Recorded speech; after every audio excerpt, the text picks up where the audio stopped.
नमस्कार, NDTV India में आपका स्वागत है। हम बिहार में हैं और बिहार का चुनाव जो है धीरे धीरे परवान चल रहा है। इस बार बिहार के चुनाव में बहुत ऐसी शख्सियत हैं जिसका आपसे रूबरू कराना बहुत ज़रूरी है। हमारे साथ भी एक शख्सियत हैं, परिचय के मोहताज नहीं है, लेकिन पहले डायरेक्टर होते थे, अब एक्टर बन गए। मैं प्रशांत किशोर की बात कर रहा हूँ। प्रशांत किशोर जी, आपका बहुत स्वागत है एनडीटीवी पर। जन सुराज की आपने स्थापना की और उसके बाद अभी तक का आपका अनुभव कैसा रहा है? पहले एक जो मैंने कहा कि पहले आप डायरेक्टर होते थे, अब आप एक्टर हैं फ्रंट पे। नहीं, ये मनोरंजन जी आप लोग का अपना देखने का नज़रिया है। मैं काम आज भी वही कर रहा हूँ जो पहले करता था। फ़र्क बस इतना है कि पहले ये काम मैं नेताओं के लिए, दलों के लिए करता था, अब ये काम मैं बिहार के समाज के लिए कर रहा हूँ। बिहार के लोगों को बता रहा हूँ कि कैसे वो अपने आप को राजनीतिक तौर पर व्यवस्थित कर सकते हैं, कैसे वो एक संगठन बना सकते हैं, कैसे दल बनाकर स्थापित दलों के सामने एक चुनौती पेश कर सकते हैं और कैसे वो चुनाव जीतकर एक नई व्यवस्था का निर्माण कर सकते हैं। यही काम तो हम पहले करते थे। दूसरे पहले दल होते थे, उन दलों को जाकर हम लोग बताते थे कि भाई आप अपने संगठन को कैसे बेहतर बनाइए, कैसे क्या आपका घोषणा पत्र होना चाहिए, किस तरह पब्लिक से संपर्क कीजिए। वही काम आज भी हम वही कर रहे हैं। तो मेरी जो भूमिका थी वही भूमिका आज भी है। थोड़ा आपको पर्दे के सामने मैं ज़्यादा दिख रहा हूँ, लेकिन वो तो इस प्रक्रिया को करने का हिस्सा है। तो आप तो इस पूरे प्रोसेस के मास्टर हैं, तो फिर तो आपको कोई दिक्कत नहीं होनी चाहिए चुनाव जीतने में। कोई दिक्कत नहीं है, कोई दिक्कत नहीं है। जब आप नवंबर में आएंगे यहाँ चुनाव को कवर करने और चुनाव के रिजल्ट को बताने, तो आप पूरे देश को शायद इस कालखंड का सबसे अप्रत्याशित नतीजे सुना रहे होंगे, क्योंकि बिहार की जनता उस समय एक नए दल का चयन कर ली होगी। बिहार में एक नए व्यवस्था परिवर्तन का आगाज हो रहा होगा और जिस बिहार को लोग जातियों में बटा हुआ समाज मानते हैं, जिस बिहार के लोगों को लोग अनपढ़ बेवकूफ़ समझते हैं, जिस बिहार के लोगों को लोग बिहारी कह के गाली देते हैं, वही बिहार पूरे देश को नवंबर में दिखाएगा कि कैसे यहाँ के लोगों ने, सामान्य लोगों ने साथ में मिलकर एक ऐसी राजनीतिक व्यवस्था बनाई है जो किसी जाति का नहीं है, किसी परिवार का नहीं है, किसी व्यक्ति का नहीं है, बल्कि बिहार के उन सारे लोगों का है जो अपने और अपने बच्चों के बेहतर भविष्य के लिए साथ में आकर एक नया दल, लोकतांत्रिक दल बना रहे हैं और लोकतांत्रिक दल बनाकर चुनाव भी जीत रहे हैं। आपका मूल वोटर कौन है? मेरा मूल वोटर है वो 60% से ज़्यादा बिहारी जो बिहार में बदलाव चाहता है। वो किस जाति का है, किस धर्म का है, अगर आपका ये सवाल है तो मैं आपको बता दूं कि बिहार में आप सर्वे करके देख लीजिए, 60% से ज़्यादा लोग बदलाव चाहते हैं। वो चाहे किसी जाति के हों, किसी धर्म के हों, किसी दल के हों, किसी गांव के हों, बदलाव हर व्यक्ति चाहता है। क्योंकि 30-35 साल से लालू नीतीश जी की जो व्यवस्था चल रही है, लोग इससे ऊब गए हैं। जो उनके समर्थक हैं वो भी थक गए हैं। वो भी चाहते हैं कि भैया बिहार में कुछ नया होना चाहिए, बिहार में भी शिक्षा रोजगार की बात होनी चाहिए, बिहार से सबसे बड़ा पलायन बंद होना चाहिए। और लालू नीतीश भाजपा की सरकार इसको करने में नाकाम रही है। कुछ सुधार जरूर हुआ है, सड़कें बन गई हैं, बिजली आ गया है, लेकिन 1990 में भी देश का सबसे गरीब और पिछड़ा राज्य था बिहार, जब लालू जी मुख्यमंत्री बने। 2005 में जब नीतीश और भाजपा की सरकार आई तो भी देश का सबसे गरीब और पिछड़ा राज्य था बिहार, और आज भी देश का सबसे गरीब और पिछड़ा राज्य बिहार ही है। तो लोग उस व्यवस्था से ऊब चुके हैं। तो जन सुराज का वोटर वो वोटर है जो बिहार में बदलाव चाहता है, बिहार में शिक्षा और रोजगार चाहता है। ये आप बातें तो बहुत अच्छी कर रहे हैं। बहुत लोग आपको कंपेयर करते हैं कि केजरीवाल भी ऐसी बातें करते थे, लेकिन दिल्ली अलग है और बिहार अलग है। यहाँ पे वोट और बेटी जात को देने की बात होती है। ये मनोरंजन जी, मुझे थोड़ा सा आश्चर्य हो रहा है कि आप जैसा अनुभवी पत्रकार जो बिहार से वैसा बात कह रहा है। तमाम जो एनालिसिस होता है जिसमें लोग बताते हैं कि बिहार में वोट तो खाली जात पे पड़ता है, ये सिरे से गलत है। आप देश भर की राजनीति कवर करते हैं, आप मुझे बताइए कि क्या खाम तेरी क्षत्रिय हरिजन आदिवासी मुसलमान गुजरात में नहीं है? क्या लिंगायत बुक्का लिग्गा कर्नाटक में नहीं है? क्या रेड्डी कम्मा कापू आंध्र में नहीं है? क्या मराठा और कुनबी की बात महाराष्ट्र में नहीं होती है? वहाँ पर तो जाकर आप लोग ये नहीं पूछते हैं कि जात को कैसे तोड़िएगा। जाति जो है वो समाज की एक बड़ी सच्चाई है, पूरे देश में है और उसकी राजनीति में एक भूमिका है, लेकिन जाति एकमात्र सच्चाई नहीं है। मैं आपको एक उदाहरण दे देता हूं। पूरे देश में चर्चा होती है कि भाजपा को जो मत मिलता है, वोट मिलता है, उसका एक बड़ा हिस्सा मोदी जी के नाम पर मिलता है। बिहार में भी मोदी जी के नाम पर वोट पड़ता है। तो आप मुझे ये बता दीजिए कि भाई बिहार में मोदी जी का जाति का तो एक आदमी नहीं रहता है, तो मोदी जी को बिहार में वोट दिया किसने? क्योंकि आपने कहा कि लोग यहाँ वो पर तो कहते हैं कि ओबीसी है, वैश्य है, तेली है। ओके, तो क्या आपको लगता है कि मोदी जी को सिर्फ ओबीसी वोट दे रहा है? नहीं। आप अपनी बात को लिख लीजिए कागज पर। आपने कहा कि बिहार में आपका अपना मानना है कि बेटी और वोट लोग अपनी जाति को देते हैं, जनरली तो मोदी जी को वोट दिया किसने बिहार में? इसी तरीके से आप लोग कहते हैं MY समीकरण, मुसलमान और यादव, तो भाई जो मुसलमान वो वोट देता है लालू जी को, ऐसा लोगों का मानना है। एक मिनट इन जनरल बोलते हैं, ऐसा नहीं है कि वो जेडीयू को भी देता है, आप अच्छी तरह जानते हैं। जनरली सुन लीजिए, तो अगर ज्यादातर मुस्लिम समाज के लोग राजद को वोट देते हैं तो वो तो जाति के नाम पर नहीं दे रहे हैं। वो क्यों दे रहे हैं? वो भाजपा के डर से लालू जी को देते हैं। उसी तरीके से एक बहुत बड़ा वर्ग नीतीश और भाजपा को जाति के लिए वोट नहीं देता है, वो इसलिए वोट देता है क्योंकि वो लालू जी के जंगल राज को वापस नहीं लाना चाहते। देखिए आप मान गए खुद।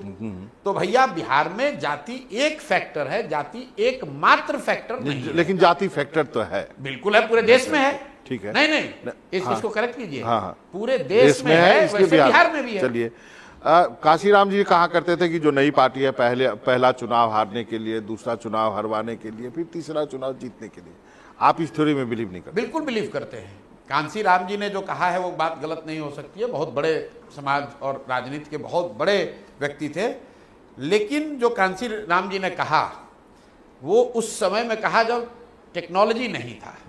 उस समय आपको अगर अपना संदेश किसी गांव में पहुंचाना है तो आप अंतर्देशीय पत्र का इस्तेमाल करते थे। बहुत हुआ तो STD से फोन कीजिएगा। तो जो खबर एक गांव से दूसरे गांव पहुंचाने में 5 दिन लगता था, आज व्हाट्सएप के जरिए आप 500 गांव में 5 सेकंड में बना देते हैं। तो दो बातें हैं। कांसीराम जी ने कहा कि एक हराने के लिए दूसरा हारने के, एक हारने के लिए दूसरा हराने के लिए, तीसरा जीतने के लिए। तो हम लोग भी वही काम कर रहे हैं, लेकिन जो काम पहले 15 बरस लगता था ये करने में, टेक्नोलॉजी के, सोशल मीडिया के वजह से वो काम आज 3 बरस में, 2 बरस में किया जा सकता है। दूसरी बात एक और समझिए, 15 बरस में नेता का वर्किंग डे जो होता था, 15 बरस, एक महीने में नेता 10 दिन, 15 दिन, 20 दिन काम करते हैं। हम लोगों ने पिछले 3.5 बरस में बिना रुके, बिना थके, बिना ब्रेक लिए हुए 3.5 बरस में, 10 बरस में जो नेता काम करता है उतना काम कर रहे हैं। तो कांसीराम जी ने जो कहा उसको उससे सीखे, उसको आत्मसात किया। 2 फैक्टर, छुट्टी नहीं ली, ये तय किया कि जब कांसीराम जी को 10 बरस लगा तो हमको भी लगेगा। तो 10 बरस का काम हम 3.5 साल में कर रहे हैं। और दूसरा जो टेक्नोलॉजी का एडवेंट हो गया, आ गया है, उसकी वजह से अब उतना समय नहीं लगता है। कई लोग आपका कहना है कि आपके पास वो लोग आएंगे जिनको बाकी जगह से टिकट नहीं मिलेगा, उसको आप टिकट देंगे। अब देखिए, सिंपल कॉमन सेंस है। हम जनसुराज ने कहा कि सबसे पहले टिकट हम लोग अनाउंस करेंगे। तो अगर सबसे पहले टिकट जनसुराज अनाउंस कर रहा है तब तो ये सवाल ही नहीं उठता है कि बाहर से नहीं मिला तब आप हमारे यहाँ आइएगा। दूसरी बात हम लोगों ने कही कि जनसुराज में जो लोग चुनाव लड़ेंगे उसमें 90% से ज्यादा लोग ऐसे लोग होंगे जो कभी जीवन में चुनाव पहले लड़े ही नहीं थे, नए लोग चुनाव लड़ेंगे, फर्स्ट टाइमर लड़ेंगे। तो ज्यादा ये दोनों बात को अगर आप जोड़ लीजिए तो इसकी संभावना करीब करीब 9 के बराबर है कि कोई दूसरे दल का आकर जनसुराज में चुनाव लड़ ले। 1-2 कहीं अपवाद हो जाए, उससे बात नहीं है। बाहर आप जाए रोड पे बात करें किसी से कि भाई पीके की पार्टी क्या करेगी, तो बोलता है कि पता नहीं, लेकिन वोट तो काटेगा। अब किसका काटेगा ये हमको आपको नहीं बता। इतना तो आप लोग मान रहे हैं कि वोट काटेगा। मैं खुद से कहता हूं भाई मैं वोट कटवा पार्टी हूं, लेकिन वोट कटवा का परिभाषा आप समझ लीजिए। आपको उसने क्या कहा, किसका काटेगा नहीं पता। नहीं पता। हम दोनों का काटेंगे और इतना काटेंगे कि दोनों कट के साफ हो जाएगा। क्योंकि वोट कटवा पार्टी का जो पुराना डेफिनेशन था वो अगर आप एक दल का वोट काटते थे तो आप वोट कटवा थे। हम लोग वोट कटवा ऐसे पार्टी हैं जो दोनों दल का वोट काट रहा है, और दोनों दल का जब वोट कटेगा तो दोनों कट के साफ होंगे, दोनों गिरेंगे, जनसुराज जीतेगा। नहीं, लोग का कहना है कि जहां आप मुस्लिम यादव देंगे उस टाइम उस तो आरजेडी का कटेगा, इधर अपर कास्ट और बाकी देंगे। बिहार के लेवल पे तो सबका कटेगा। बिहार इतना तो आप मान रहे हो कि बिहार के लेवल पे दोनों का कटेगा। इतना तो लोग बोल रहे हैं ना, वोट काटेगा, लेकिन किसका काटेगा ये नहीं पता चल रहा है। यही तो हम भी बता रहे हैं, क्योंकि उसको नहीं पता चल सकता है, इसलिए नहीं पता चलेगा। वरना सामान्यतः राजनीति में लोग बता देते हैं कि इस दल का वोट कटेगा, इस दल को नुकसान होगा। भाई चिराग पासवान खड़े होंगे तो नीतीश का नुकसान होगा। कोई ये नहीं कह सकता है कि जनसुराज से नुकसान किसका, फायदा किसका। जनसुराज से नुकसान एनडीए और राजद का, और फायदा बिहार की जनता का। अब चलिए एक हाइपोथेटिकल सवाल ये, यदि यदि जनसुराज ऐसी स्थिति में है आ रहे कि उसकी वजह से कोई भी सरकार ना बन पाए तो जनसुराज क्या करे? जदी और पदी कुछ नहीं है, इफ एंड बट नहीं है। जनसुराज या तो अर्श पे या फर्श पे, बिल्कुल रिकॉर्ड पे लिख लीजिए। मैं ये स्वीकार करने को तैयार हूं कि ये सारे मेरे प्रयास के बावजूद, करोड़ों लोगों के आशा अपेक्षा के बावजूद ये संभव है कि जनसुराज को 10 सीट भी न मिले। लेकिन अगर लोगों को बात समझ में आ गई है तो जनसुराज में आपको इतने सीट मिलेगा कि आप उसको गिन नहीं पाएंगे। बिहार में बिहार से व्यवस्था परिवर्तन का आगाज हो जाएगा।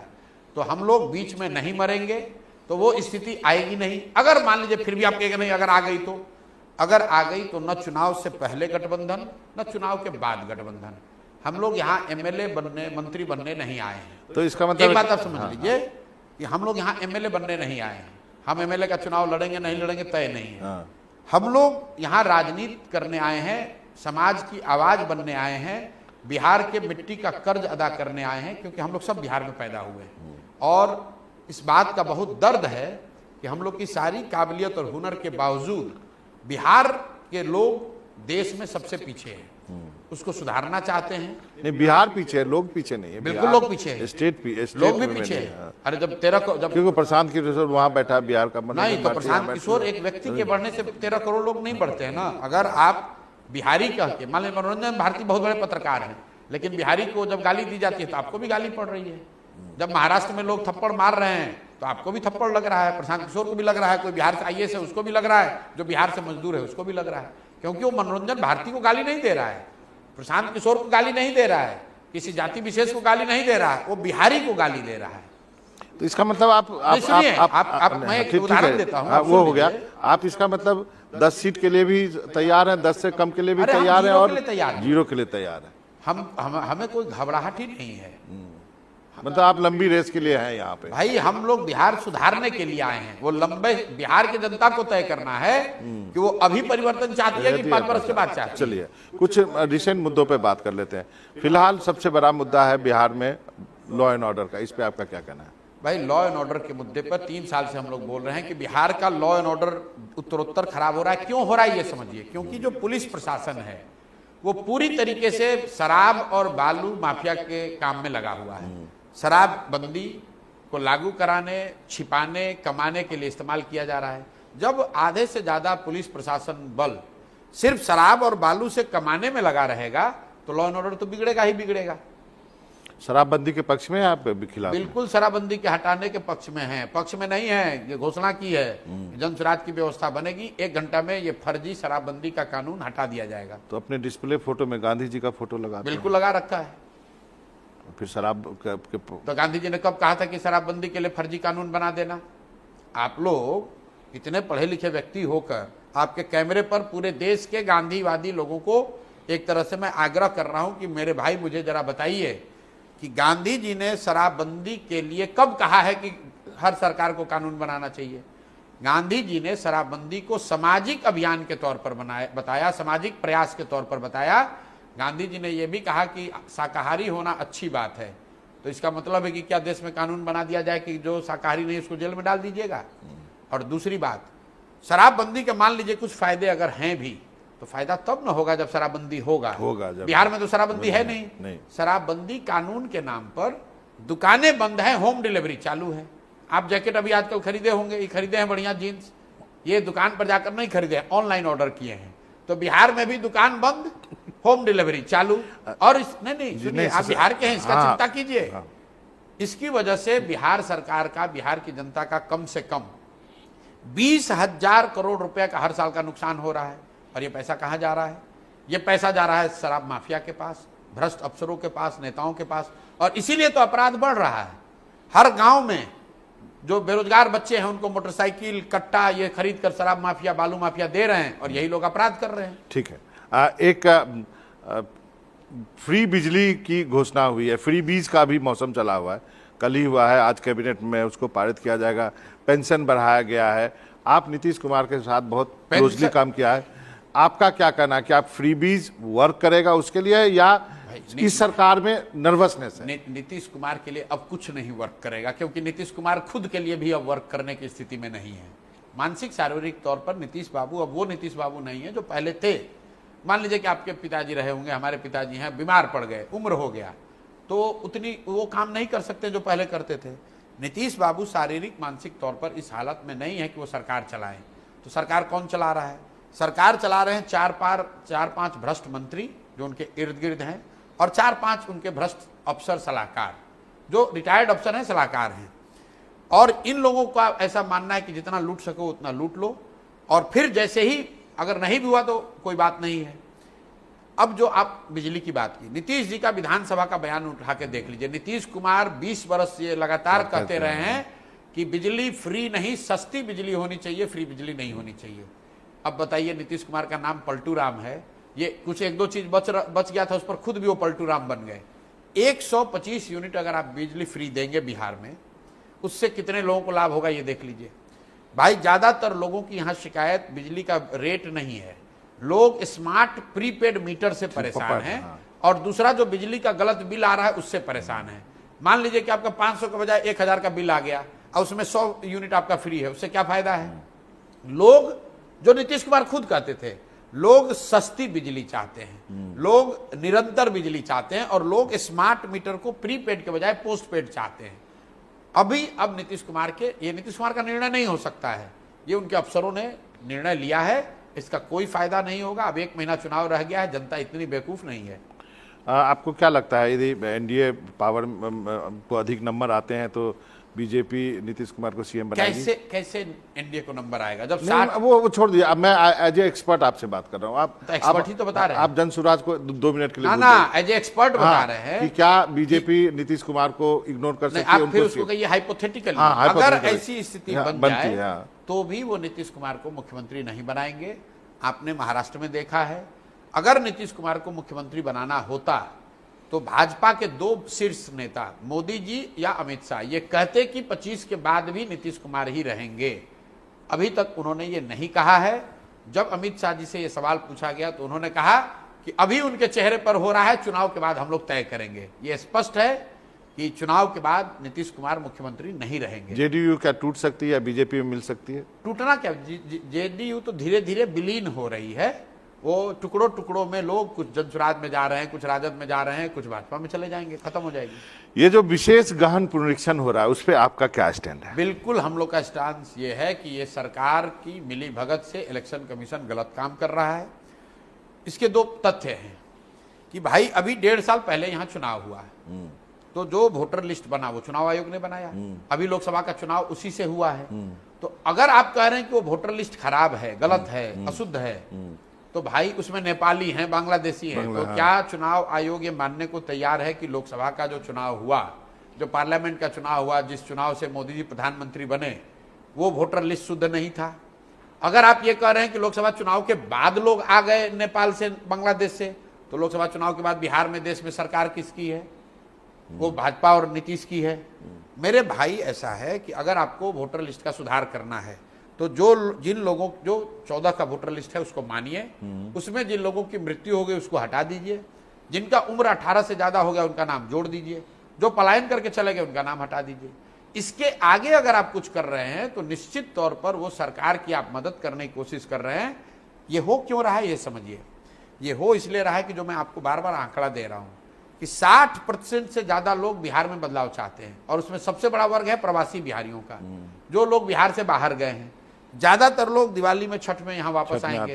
अब सरकार घबराई हुई है कि ये लोग आएंगे तो ये सब एनडीए के खिलाफ वोट देंगे, उनका नाम किसी तरह काटा जाए, उनको वोट देने का अधिकार न हो, क्योंकि वो आदमी अभी बॉम्बे से, कोयम्बटूर से, गुजरात से आकर अपना नाम रिवाइज नहीं करा सकता है।